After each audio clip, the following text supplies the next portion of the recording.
Spoštovani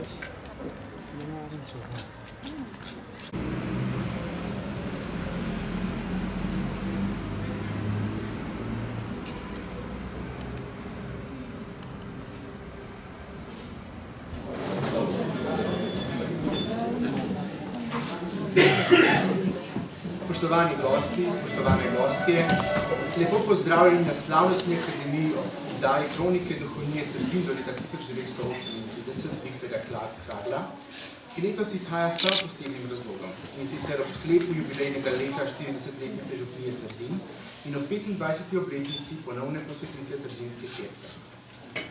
V naši sredini še posebej pozdravljamo župana občine Trzin gospoda Petra Ložarja, podžupana občine gospoda Rada Gladka, gospoda Šifana Babiča, pobudnika ustanovitve župnije Trzin, trenutnega duhovnega pomočnika, gospoda župnika, pa tudi vse sodelavce, ki so pomagali pri izdaji te kronike, še posebej gospoda doktorja Bogdana Kolarja, recenzenta, in gospod Heleno Ilič-Breznik, lektorico. Posebej pozdravljamo tudi vse donatorje, predstavnike medijev in ostale goste. Veseli smo, da ste se tako veliko številu odzvali našemu povabilu na nocojšnjo predstavitev, saj je izid te kronike nepredstavljivega pomena ne le za kristjane, temveč za celoten kraj. Za začetek bomo prisluhnili glasbeniško izdatko, ki je nedolgo nazaj s čudovitim koncertom obeležila 10. obletnico svojega delovanja. Njihovi učenci so glasbeno obarvali že mnogo tudi velikih glasbenih dogodkov, med drugim so nastopili v Galusovi dvorani Cankarjevega doma, na festivalu Lent v Mariboru in v Državnem zboru Republike Slovenije. Sodelovali so na kar nekaj tekmovanjih in festivalih izven naših meja, najraje pa nastopajo kar v domačem Trzinu. Njihovi profesori so mladi ljudje, ki se vse skozi izpopolnjujejo in tudi sami dosegajo mednarodni uspeh. Poseben ponos glasbene šolararko pa je, da so bili kar 3 njihovi učenci sprejeti na konzervatorij za glasbo in balet v Ljubljani, kjer bodo nadaljevali svoje izobraževanje kot poklicni glasbeniki, ena od njihovih učenk pa celo na konzervatorij za glasbo v avstrijski Celovec. Kot prva se nam bo pod mentorskim vodstvom Eve Arh predstavila pridna in talentirana učenka Tjaša Levec na flauti, ki bo ob spremljavi Alene Vikozar zaigrala čudovito Beethovnovo romanco.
Veliko število kristjanov in izjemno pomembno je, da občina in župnija sodelujeta po najboljših močeh.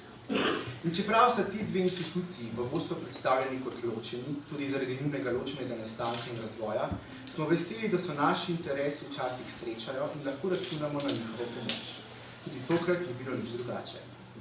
Prvi slavnostni govorec našega večera je gospod Peter Ložar, župan občine Trzin, ki je ena izmed pomembnih donatorjev, ki so prispevali k izidu te kronike. Naj s tem govorim nekaj besed.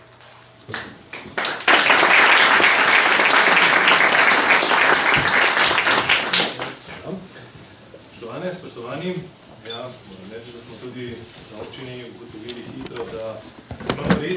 priliko, da pridemo do nečesa takega, kot je pričujoča knjiga, dokument zgodovine Trzina.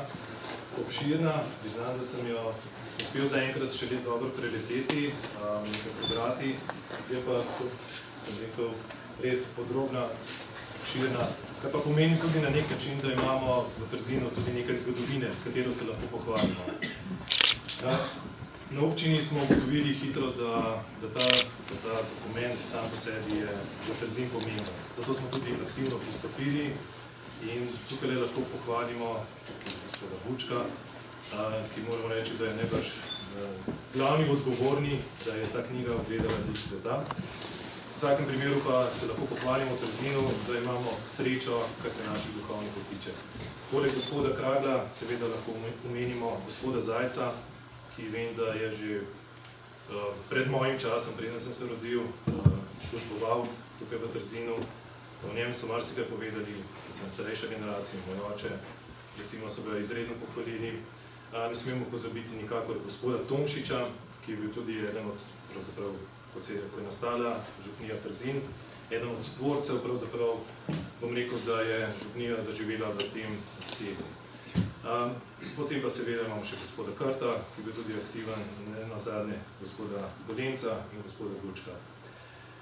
Sama knjiga, moramo reči, da se mogoče v marsičem pokriva z knjigo, ki je išla pred 20 leti, in sicer knjiga gospoda Stražarja, Mengeš in Trzin skozi čas, in tudi delno z, bom rekel, zbornikom občine Trzin, ki je nastal v 15-letnici ustanovitve naše občine.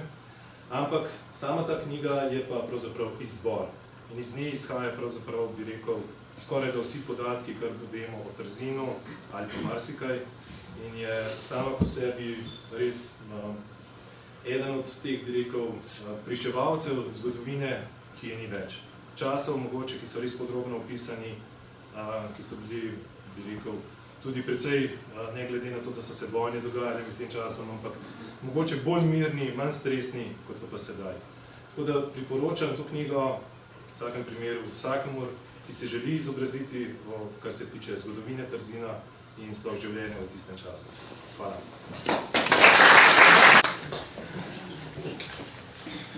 Sledi nastop še ene talentirane glasbenice, ki svojo glasbeno izobrazbo pridobiva pri glasbeni šoli Latko. A še preden ji prisluhnimo, naj vas obvestimo, da imajo učenci glasbene šole Latko 29. januarja koncert v cerkvi svetega Florjana v Trzinu, ki bo še posebej navdihujoč in že tradicionalen.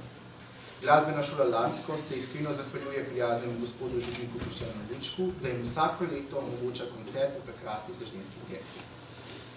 Sedaj pa prisluhnimo mladi violinistki Piji Frerih, ki se v tem času intenzivno pripravlja na regijsko tekmovanje. Pod mentorstvom Monike Debelič je pripravila Bore in Minuet, spremljala pa jo bo Alena Litozar.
dela naše prireditve, in sicer sledi predstavitev nove izdane kronike duhovnije Trzin do leta 1938 Peterja Kragla, ki bo potekala v 3 delih. Ta kronika je namreč še vse kaj več kot le prepis in digitalizacija Kraglove kronike, saj vsebuje tudi uvodno študijo in dodatek naše župnije. Predstavil nam jo bo kdo drug kot trzinski župnik gospod Boštjan Buček, katerega najlepše vabim, da se mi tudi v domu.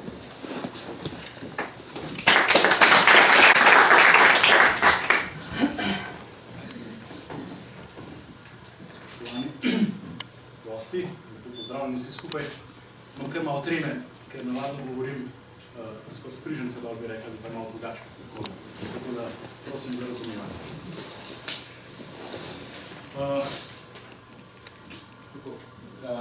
Ko vam najprej predstavljam naše kronike, malo zgodovinski kontekst,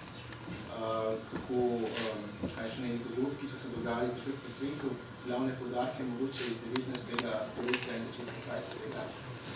Najprej za splošno družbo, pa morda bolj podrobno oceniti, kako se stvari odvijale. Zdaj prva pripomba tukaj v kratkem času je težko, prav zelo objektivno vse zavseči, ampak nekako, če pogledamo to obdobje, Kragl je to kroniko sicer pisal v 30 letih, ko je bil v Trzinu, zajema pa obdobje še predvsem nazaj, sicer od prvih omemb, ampak nekako, če gledamo glavno zgodovinsko obdobje, bi nekako zauzeli počas od Marije Terezije, potem Jožefinskih reform, naprej tja do Prve svetovne vojne, ki bi jaz nekako dal za prelomnico v zgodovini, mislim, da bi se s tem lahko nekako vsi strinjali. No in v tem obdobju, najprej z Jožefinskimi reformami, tudi na področju cerkve, na področju državne uprave, kasneje pride tudi do tehnične industrijske revolucije in do drugih sprememb v družbi, naprimer liberalizacija šolstva in podobnih zadev. In s tem seveda razmaha tudi šolstva, dvig izobrazbe, kulturnega preporoda, narodi se začnejo zavedati, torej ljudje se začnejo zavedati svoje narodnosti, v koncu tam 19. stoletja. No in v cerkvi pa konec 70. letih razpade papeška država in imamo tudi prvi Vatikanski koncil, potem pa se nekako ta papeška služba krepi, tudi nekoliko centralizira. Po drugi strani pa imamo cel kup poskusov za usmeritev ljudi, rečemo, pobožnosti, naprimer sveti papež Pij X z uvedbo zgodnega obhajila, potem širijo se razne pobožnosti do srca Jezusovega, do Marijinega srca, pobožnost prvih petkov, potem s to tudi krizo na nek način tega prehoda, ko na nek način še bolj dalje revščina, pride do raznega izseljevanja, obenem v cerkvi prihaja tudi do večjega števila misionarjev, ki hodijo v tuje dežele, tako da je ta močno podprta konec 19. stoletja misionarska dejavnost in obenem tudi posluh do ljudi, ki živijo izven domovine in so se izselili predvsem največkrat zaradi ekonomskih razlogov in iskanja boljših možnosti za preživetje. To je bi rekel, ta 19. stoletje do začetka Prve svetovne vojne. No, v cerkvi, lokalno, če tako gledamo, vsekakor tukaj moramo izpostaviti predvsem škofa Jegliča v Ljubljani.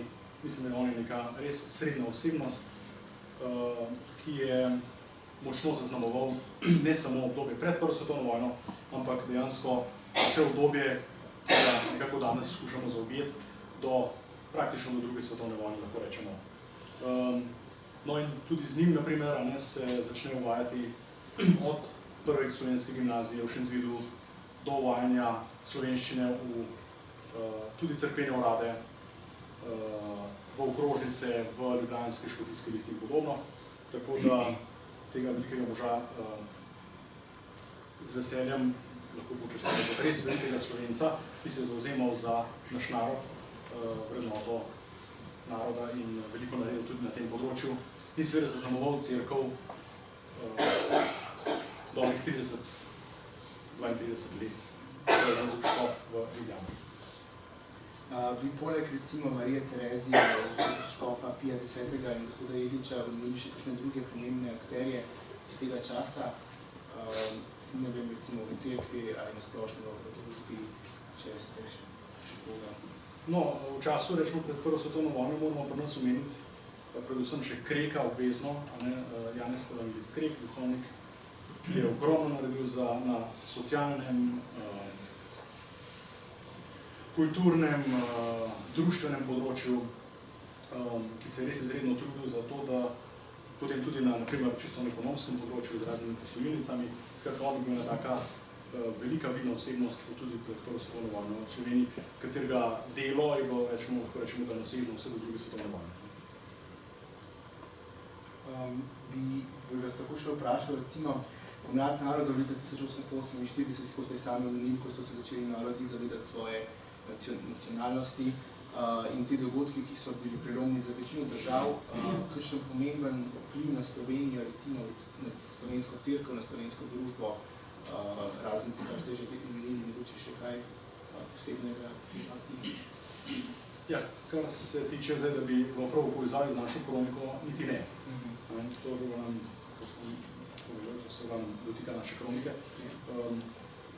Sicer ja, to je bil nekako prvi javni resen poskus Slovencev, da izrazil tudi svojo željo po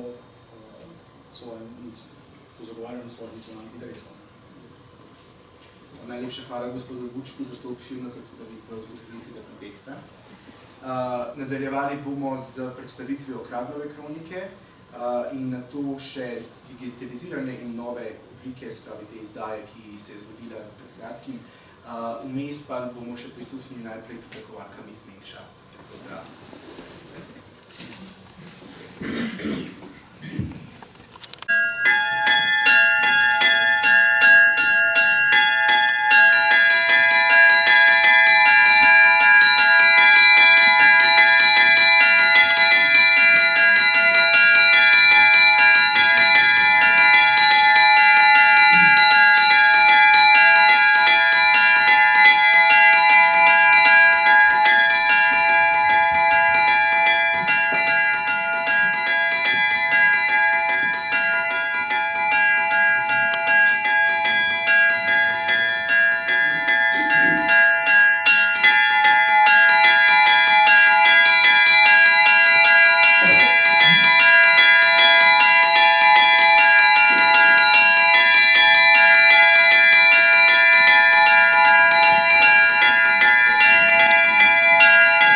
Še čisto lokalno, ker mogoče nisem prej dosti na glasu, torej tam konec 19. stoletja do Prve svetovne vojne je bilo dejansko življenje v Trzinu zelo aktivno in zelo živo.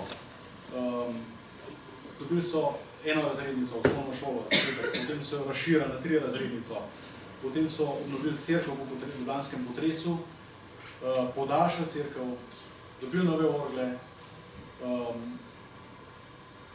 postavili nov gasilski dom, torej povečali učilnico šole, Skratka, toliko stvari se je dogajalo, torej postavil stari faro še prej v 90-ih letih 19. stoletja, tako da se človek kar čudi, kako so v nekih 20 letih v Trzinu bili sposobni v eni taki vasi, ki je štela okrog 600 duš, če tako rečemo, da so bili sposobni kaj takega izpeljati. Vse te projekte, tako da se vidi ta živost, ta, če sem prej pravil, z nekem preporodu, neki zavesti narodu, tudi kulture in tako naprej, se vidi prav lokalno, konkretno tukaj v Trzinu, zelo močno. Smo lahko zelo ponosni in zelo veseli na te naše prednike, ker so nam pokazali, da se tudi z manjim številom ljudi in verjetno tudi s tem povezano z majhnimi sredstvi, zato da marsikaj velikega narediti. Potem prva svetovna vojna se nikoli ne vzamemo za prelomnico in po prvi svetovni vojni pa kar naenkrat pademo v novo državo, v kateri pa ni bilo kaj dosti bolje, vsaj vsi so bili precej slabe bolje na koncu, potem, ko so videli, kako ta zadeva gre, se pravi, korona ni bila več kaj dosti uredna, 4:1 proti dinarju, oziroma nek obratno, torej 1:4, ali pa dinar ni bil ureden, tako, če tako rečemo. Potem stvari, kar se tiče odnosa do cerkve, so bile precej neurejene, konkordat ni bil sprejet, torej vsa zadeva je bila zelo kot Trzin na močvirju, veste. Nič ni bilo gotovo in nič ni bilo dejansko tudi urejeno. Tako da je zanimivo, da po prvi svetovni vojni potem se v Trzinu kakšne hude stvari niso dogajale, razen tega, da so pa zelo intenzivno pa obnavljali cerkev. To pa ja. In tudi do leta 1938 je bil stalno duhovnik po Trzinu. To sta dva taka, se mi zdi, lokalno pomembna dogodka, pomembne stvari, ki jih treba omeniti in verjetno tudi zaradi tega, ker je bil tukaj stalno duhovnik, so se stvari tudi čim premikale. Naprimer, da se je noter freska nabila v cerkvi, da so se zdaj prebelile, pa so menjali kakšne okna, pa krupi, pa tako naprej. Skratka, cel kup takih, potem so kupili cel kup ene opreme za bogoslužje in tako naprej. Skratka, veliko njih stvari, takih malenkosti in podrobnosti, ker če navadno niti ne damo pozornosti na to, se je dogajalo, so ljubili na novo, v Trzinski cerkvi. No, zdaj pa bi se malo osredotočili na tale original Kraglove kronike Duhovnije Trzin do leta 1938. Pa me zanima najprej, če bi mogoče z ljudi, ki ne vejo točno, kdo je bil Viktor Kragl, naredili nekaj predstavitev zemljega človeka. Ja, Viktor Kragl je bil rojen v Tržiču, nad učitelju, in sicer je bil rojen oktobra leta 1883. Zanimivo je pa to, da je bil takrat ravno v Tržiču za kaplana Jožef Mol, ki je bil potem župnik v Trzinu in ga je on krstil. In Mol je bil pred njim župnik, torej ko je Mol leta 1933 odšel iz Trzina, je za njim prišel Viktor Kragl. No in ta možakar je bil izredno plodovit, bi lahko rekli, zelo priden, delaven, občudovanja vredno. Torej, če samo navedem par zanimivih podatkov, kje povsod je kapelanoval, torej prebrodil celo Slovenijo. Kapelanoval je v Fari pri Kostelu, v Sodražici, v Bohinjski Bistrici in župnikoval v Planini nad Črnomljem, v Šentvidu nad Vipavo. Tako da potem je bil župnik v Framu na Štajerskem, pri Mariboru, kamor je bil tudi nekaj časa inkardiniran v to škofijo. No, je pa zanimivo, da je bil pa sicer zelo bolehan. Že gimnazijo je delal privatno, torej očitno po izpitih, ni hodil redno v šolo in zaradi te bolehnosti je bil tudi nekaj časa vmes na bolniškem dopustu. Tako imamo ohranjeno pismo, tudi noter omenjeno, kako piše, da se je zavzemal vmes, ko je bil na bolniškem dopustu, da bi povsem sprejel neko župnijo in piše škofu Jegliču, da bi pa vseeno probal, ampak potem na tisto župnijo ni šel, je bil pa tudi spiritual na uršulinski šoli, pa katehet pri uršulinkah v Škofji Loki. No, v Trzinu je pa pisal dve stvari, poleg tele naše kronike, tudi tale,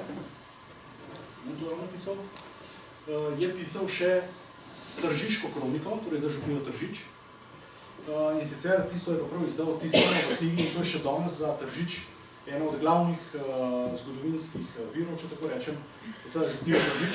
In to je ob 100-letnici posvetitve Tržiške cerkve. Delo mu je pa naročil Anton Volk, torej božji služabnik, kasnejši ljubljanski škof. No, poleg tega imamo pa od njega ohranjeno precej stvari, ki jih pa hrani na škofijski arhiv v Ljubljani. Med drugim življenje in žalost, veselje in žalost podeželskega župnika, to je njegova autobiografija v 2 ali 3 zvezkih, tu nisem prepričan, 2 sta gotovo, mislim, so pa 3. Potem nekrologi, spisek duhovnikov v Lavantinski škofiji iz 18. stoletja do njegove dobe, torej vsi duhovniki, ki so tam umrli v Lavantinski škofiji. Potem imamo naprimer popis vseh ulic v Ljubljani, potem imamo popis vseh cerkva posvečenih srcu Jezusovemu, potem vseh cerkva, kjer je on župnikoval. Skratka, neverjetno koliko stvari on spisal, naredil, zbral skupaj nekih dokumentov, zelo podvig pisatelj. No in iz Trzina se je pa potem pa preselil v Zeleno jamo, kjer je sezidal eno hišo, zraven so lazaristi imeli tako zbirališče za mladino, eno kapelo in je hotel imeti eno duhovniško hišo, kjer bi bivali duhovniki na starost.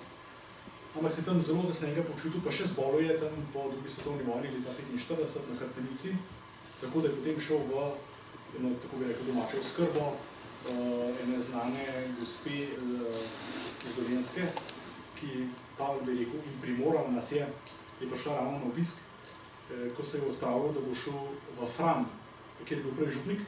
Pa je prišla tam ena reska, ena gospa, očitno mu je tudi kaj že prekuhala, to ni zapisano, ampak iz tega sledi, ker so se dobro poznali, da bi šel k njim, v domačo oskrbo, in pride ta druga iz Dolenjske in vidi, da se gospod odpravlja in je rekla: gospod, nikamor, z nami na Dolenjsko. In jo je kar ubogal.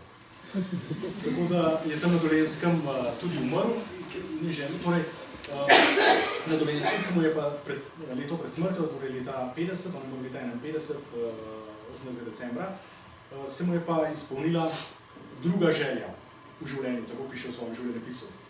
Od 3 želja. Prva, ki jo je lahko, torej pravi, tudi takrat se je izpolnila druga želja od mojih 3 želja v življenju, ki sem jo lahko tudi na zunaj z veseljem obeležil s tistimi, ki so bili pač takrat prilično ali povabljeni ali pa zraven ob tem mojem zunanjem praznovanju. Prav prva je bila Nova maša, ki jo je obhajal leta 1908, torej isto leto, kot smo v Trzinu dobili nove orgle. Druga je bila leta 1951, ko je bil imenovan za viteza Božjega groba, zato je potem želel biti tudi pokopan pri cerkvi Božjega groba, ampak potem ni ustrajal, očitno zato ni šlo in je potem bil pokopan v Tržiču v grobu svojih staršev. No in tretja želja, sam zatrjuje, pa je, da bi se lepo pripravil na smrt in da ne bi umrl, kot rečemo temu, nagle in neprevidene smrti, torej brez zakramentov, ampak da bi umrl krščansko, tako kot se zdaj kristjani in gospodovi. No in tudi ta želja na koncu mu je bila izpolnjena. No, poleg tega, da je bil plodovit pisatelj, je bil tudi zelo vesten. Tukaj noter, v kroniki, no, tudi izdanja, je celo zapisal pri sebi, ko je popisoval duhovnike, kateri so službovali v Trzinu ali pa v Menšutu, pri sebi, ko je dal sliko, je napisal rojen takrat pa takrat, tam pa tam, umrl, križec, pa je pustil prazno. Tako da je bil zelo natančen in je pričakoval, da bojo njegovi nasledniki to tudi zapisali, ko bo umrl. No, tako njegovo življenje in njegovo ustvarjanje smo nekako pozdravila.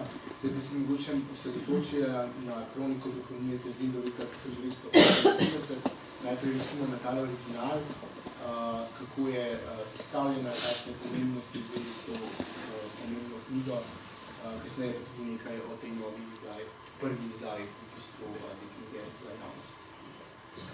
Torej, ta original, najprej mogoče, zakaj smo sploh šli v ta projekt, da bi to zadevo izdali. Gotovo je en pomemben podatek 40-letnica naše župnije, 25-letnica posvetitve oltarja in ponovne posvetitve cerkve. Potem drug tak podatek je, da je ta kronika kar malo krožila okrog. Še tik pred izidom sem najdel par takih zanimivih podatkov. Torej, ta kronika, niti ne vem, mislim, zanimivo, da je preživela drugo svetovno vojno. nimamo šolskega arhiva, ker je zgolj. Župnišče je tudi bilo požgano, ne? Torej konkretnih papirjev, razen kar je bilo vezano na župnijo Mengeš, dejansko nimamo, ki te pa hrani Nadškofijski arhiv Ljubljana. In so glavno tudi noter omenjeni. No in iz teh je tudi črpal Kragelj za to kroniko, ki je pisal. No in ta kronika se pa je ohranila in to je zanimivo. Torej, jaz, ker imam to na sumu, je verjetno Kragelj to kroniko vzel s seboj, ker je noter pri nekaterih duhovnikih napisal celo datum smrti po njegovem bivanju v Trzinu. In jaz sicer nisem strokovnjak za pisave, ampak kar sem pa na hitro nekako na moj oko lahko pregledal, bi pa si upal trditi, da je to on zapisal, nekdo drug. Torej, leta 1946 je očitno knjiga bila še pri njem. Kako je ta knjiga potem potovala po njegovi smrti, tam do leta 1974, pa ne vemo. To bo zanimivo raziskati, ker očitno takrat verjetno pa je v župniji bila pri gospodu Tomšiču, našemu prvemu župniku. Ali jo je on potem komu dal, to ne vemo. No in to knjigo, torej to njegovo kroniko, si mislim, da je on na to najprej sestavil kot zelo dober osnutek, da bi jo nekoč izdal. Tako kot je izdal Tržiško kroniko od svoje rojstne župnije. No in ta kronika dejansko ni pisana kronološko, tako bi rekel po datumih, tudi on ni tako zapisoval. 6. junij smo imeli procesijo svetega rešenega telesa, naprimer in naprej, ampak je pisana bolj kot zgodovinska knjiga. Torej, začne s prvimi omembami Trzina, konkretnimi drugimi dodatki, noter naprimer slike, kakšne cerkve, kraje Trzina, potem pa se sprehodi naprej do župnije, torej do poskusa ustanovitve beneficija. Tam se sicer predvsej veliko zdrži, zaradi tega, ker je to predvsej aktualna zadeva, ker je Martin Narobe svojo ustanovno listino to želel, ampak očitno ni bilo končno neke volje resne v Trzinu, da bi to zadevo speljal, tudi zato, ker so nam tukaj sami duhovniki in potem je ta zadeva kar malo ostala. Torej, na škofiji so rekli, da bolj imate stane duhovnike, beneficija pa dejansko ni nihče potrdil, da bi bil kdaj prav razglašen, tako bi treba. Pravno. No in precej vsebine se zadrži prav pri tem delu, potem en del je namenjen zidanju starega župnišča, torej Favoža, kot rečemo zdaj temu, da vemo si, za katero stavbo mislimo v Trzinu. Potem teh zadev tam iz zemljo, kako se je ta zadeva tam urejala in sodiščem in zemljiško knjigo. Na koncu se pa ustavi še ob čist splošnih zadevah kraja, o politiki, o pridobitvah kraja, naprimer s pošto, iz železnico, iz žandarmerijo, naprimer, ki je v Trzinu in tako naprej. Tako da se je zelo dobro držal smernic škofa Jegliča, ki jih je dal v Ljubljanskem škofijskem listu po pisanju tako imenovanih spominskih knjig. Tega se on zelo resno držal in tudi, moramo reči, zelo resno zbral gradivo. Naprimer, še posebej se je poglobil v romanje Marije Brezjanske na kongres leta 1935 v Ljubljano, skupaj s škofom Jegličem, ki je bil takrat že v pokoju v Gornjem gradu in je tukaj šel tudi čez Trzin, šla podoba Brezjanske Marije in so jo pri kasarni oziroma tam na Ljubljanski pričakali zelo slovesno in je on to zelo slovesno tudi dokumentiral in dal noter, ker se ga očitno res tudi zelo dotaknili, očitno bil zelo velik častilc Matere Božje, se je priporočil Marijinu srcu, Jezusovo srcu in se to vidi tudi iz tega njegovega zapisa. No, zdaj pa mogoče malo o tiskani izdaji. Kdaj se je v bistvu ta kronika sploh začela izdajati, kdaj ste začel postopek izdaje te kronike in zakaj smo že razčistili, zakaj ste že povedali, pa mogoče malo o tem, kako je sestavljena, kako se razlikuje od tega originala, ki imamo pred seboj. Ja, en razlog še nisem povedal, ker ta kronika je predvsem, ker sem povedal, kako je romala in da vemo, kako je priromala v naš župnijski arhiv, je pa predvsej romala okrog, po Trzinu. Da jo imel Kecel. Meni je dal Kecel, jaz sem jo prebral in je me Kecel. Potem je bil ključat. Ja, ključat. Torej, je predvsej romala ta kronika okrog, in jaz sem tudi videl že fotokopije, in me kar malo srce zdaj, da sem rekel, kako se je s to kroniko res delal neprimerno, no, za neko arhivsko gradivo. In zato se nima smisla, ker noter so taki podatki, da se vse resne študije sklicujejo na to kroniko. Če berete Stražarja, se non-stop, vedno se sklicuje na to kroniko. Če berete, kot je omenil župan, Zbornik Trzinski, se naslanja na to kroniko. Torej, karkoli resno o Trzinu poveste, ne morete mimo te kronike.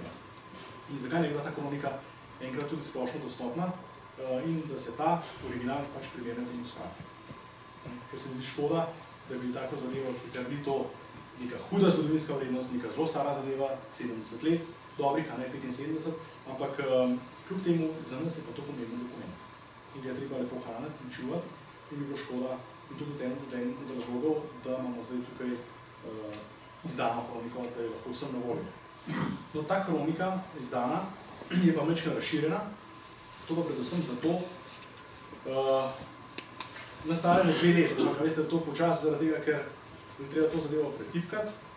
Na koncu v tej kroniki, naprimer, ima Kragelj en seznam vseh učencev osnovne šole od 1. razreda do leta 37. In je to edinstven primer, ker tega seznama ni.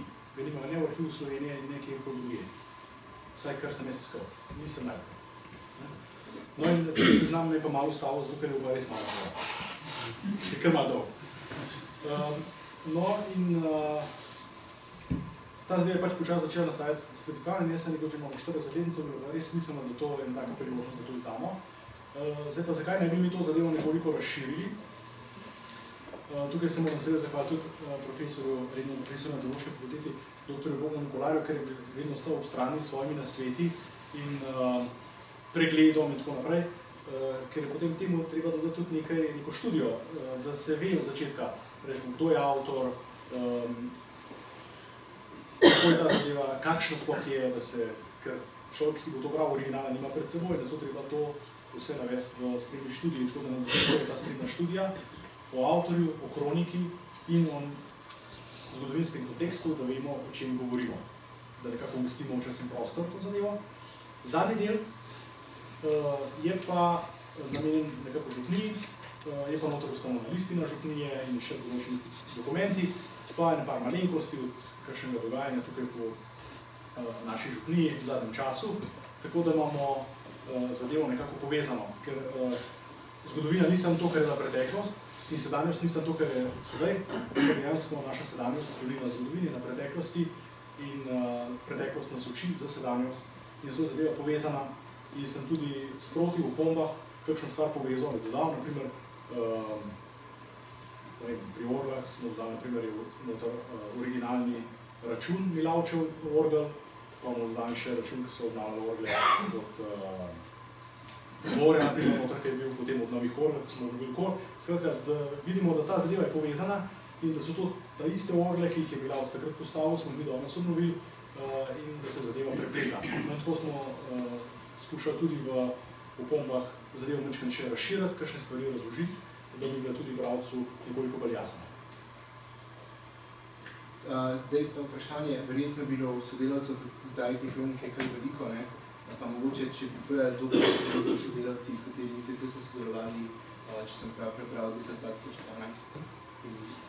Ja, predvsej ljudi, res je predvsej ljudi sodelovalo in sem prav vesel in res hvaležen vsem, ker je vsak od teh kakšno malenkost pridodal. Torej, tukaj bi se zdaj zahvalil, bom pa kar poklical gor. Najprej seveda Andreju Nemcu, ne bo zdaj to po pravno pravilnem vrstnem redu, ampak bom šel tako po kronološkem vrstnem redu. Na Andrej sem se najprej obrnil, ker je fotograf v Trzinu in sem rekel, Andrej, a bi bilo možno tole poslikati. In Andrej je, poleg drugih fotografov, bi lahko rekel imel večinski delež, ker je ves original, torej vse originalne dodatke, ki jih je samo 100 slike dodanih noter v originalu, poslikal in digitaliziral, da smo jih lahko izdali potem v tej knjigi, tako da sem mu res hvaležen.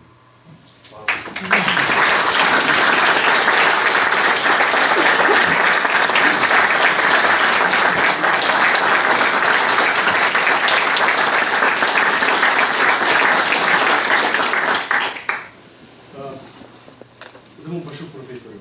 Torej, hvala lepa tudi profesorju, ki je stal v strani z vsemi nasveti, pa pripombami, pa korekturami. Res, hvala lepa. profesor Beatrice.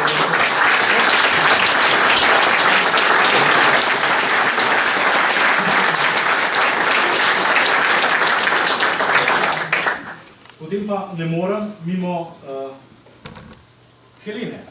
Naša Helena je dvakrat lektorirala tole knjigo. Zdaj bom tukaj dodal dve stvari.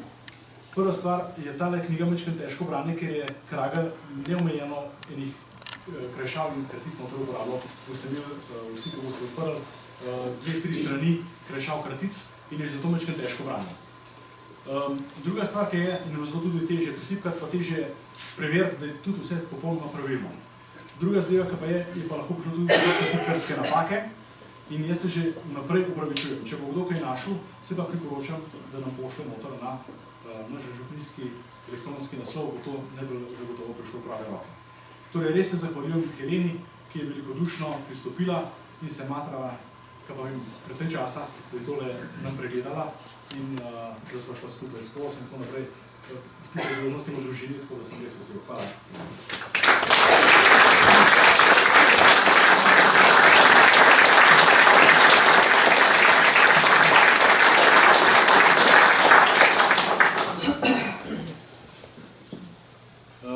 No, poleg tega boste našli noter navedeni. Fotografov je kar precej, veste, ker je tudi precej slik. Mislim, da vsega skupaj, da imamo noter 300 slik, če se prav spomnim. Potem tudi založbi Salve se lepo zahvaljujem in Jožetu, ki je tole postavljal prelom računalniški, ker je bil res požrtvovalen. Moram reči, da so kar dve noči za to vklati za računalnikom in je bilo kar naporno, ampak so ustrajala in zdaj tole ratala. No, potem pa seveda ena posebna zahvala gre pa tudi prevajalcem. Tukaj imamo profesorja lektorja latinščine, torej klasičnih jezikov, profesorja Martina Benedika in dr. Jureta Dvojčaka, ki mi pomagal pa neke srednjeveške listine sploh transkribirati v nemščino. In tudi obema ena res lepa zahvala za vso pomoč pri teh težavah, ker človek dejansko, če se vsak dan ne srečuješ s takimi zapleti, jih težko rešiš. Gospod profesor mi pa rekel, če kaj navajo pri latinščini, mlajši profesori, to študente pošljajo k njemu. Zato sem še jaz kar direktno k njemu.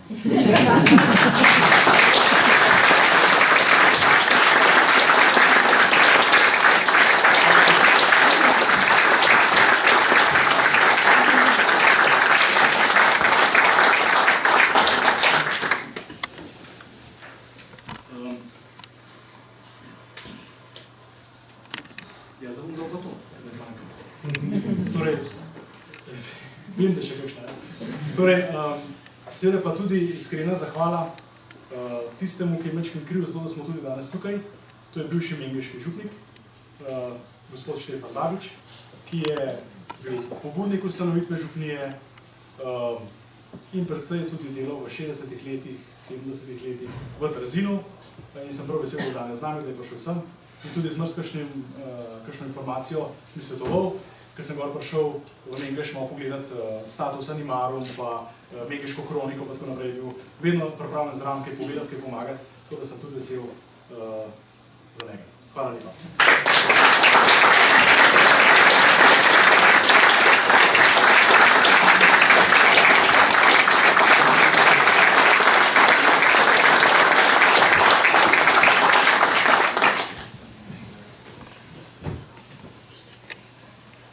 Ja, seveda, gre pa zahvala predvsem tudi tistim, odkoder smo črpali.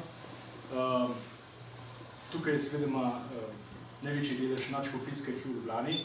Tam imajo res največ fonda, kar se tega tiče. Tudi v arhivu Slovenije so malenkost pomagali, na SAZU-ju tudi malenkost, torej raziskovalni center. In na Zgodovinskem arhivu Ljubljana, tam imajo par malenkosti v zvezi s šolo trzinsko. Vsekakor pa največ se bomo pa zahvaliti gospodu Tonetu Krampaču, ter je tudi z nami iz Nadškofijskega arhiva in vsem sodelavkam in sodelavcem tam na arhivu, ki so zelo prijazni in zelo strežljivi. Tako da tudi, če sem včasih na hitro prišel, nekaj moram poslikati, nekaj moram še narediti, dajte mi ta in ta fond, ni bil noben problem, tudi če je bil arhiv precej poln. Tako da hvala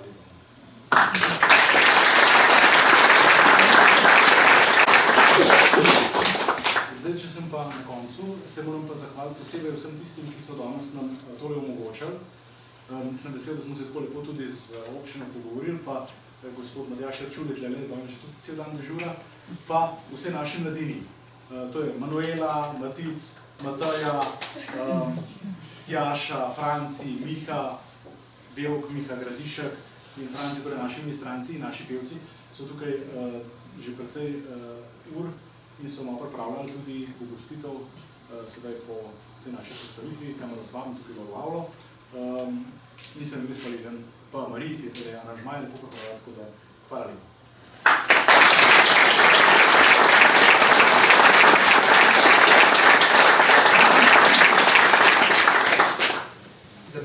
Za popestritev kulturnega programa pa na oder vabim tudi vsem Trzincem znano lokalno recitatorko gospo Heleno Goredec, ki nam bo predstavila tematsko zaokrožen sklop 3 kratkih pesmi gospoda Nadškofa Staneta Zoreta iz zbirke Potez življenja.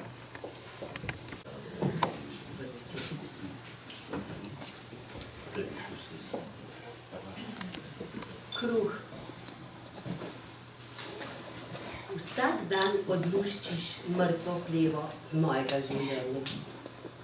Postajam droben kot pšenično zrno. Zmeni me, Gospod. Ako boš imel, povej mi vedno znova, da boš spekel kruh. Zamesi me, Gospod. Ako boš gnetel, mi šepeči, da se gnete kruh. Naloži peč, Gospod. Ako boš galo, mi govori, da postajam kruh.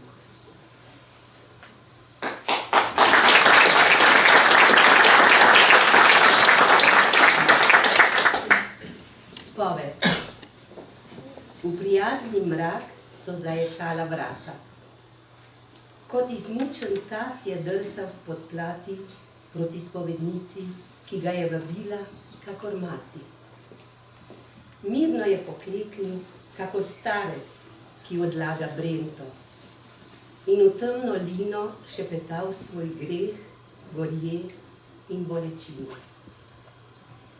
Postrgal je življenje in priznal svoj strah, ujetost in trnje.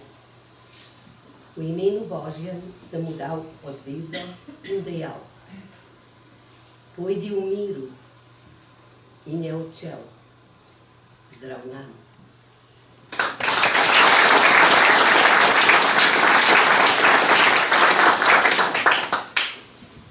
Zmaga.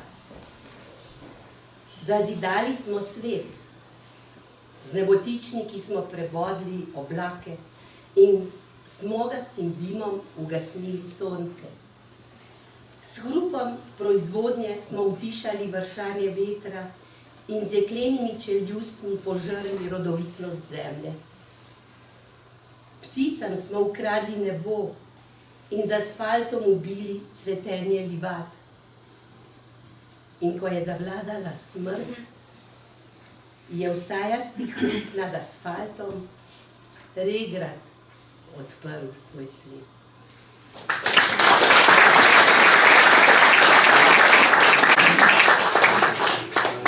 Gospod župnik Boštjan Guček prijazno poziva, če imate še kakšno vprašanje, kar vprašate v zvezi s to našo kroniko.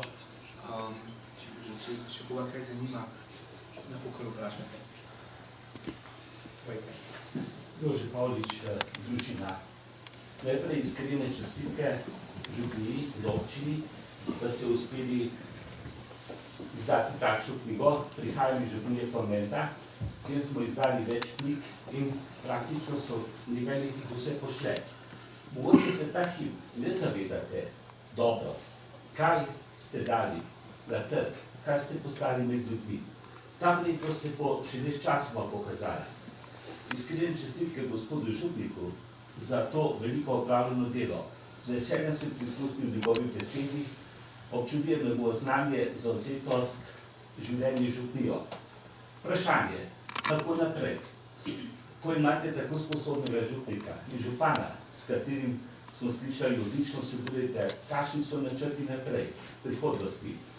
Verjetno bo tudi gospod župnik se česa lotil, kar še ni obdelano. In res Veselite se tega velikega opravljenega dela, kaj bi storili ste resnično. Tisto, kar je pomembno, stavbe, kot pravimo, jih boš začel uničevati. Cement, vse drugo, to najeda zob časa, to da knjiga ostane. In taka kronika, da ste imeli tega župnika, torej bi začutil pod škofom Jegličem, kako pomembno delo je to. Danes marsikateri duhovniki ne opravljajo več tega dela, ker imajo drugega več, ni več kaplanov, duhovnikov je malo. Torej bodite resnično veseli, da imate takšnega dušnega pastira, tudi s tem darom in občutkom za zgodovino. In želimo še veliko zdravja in volje do dela in tudi, da bi bil uspešen pri pisanju. Torej, zdaj pa še to vprašanje, kako naprej, gospod župnik. Kaj še načrtujete? In pa bi uspešno.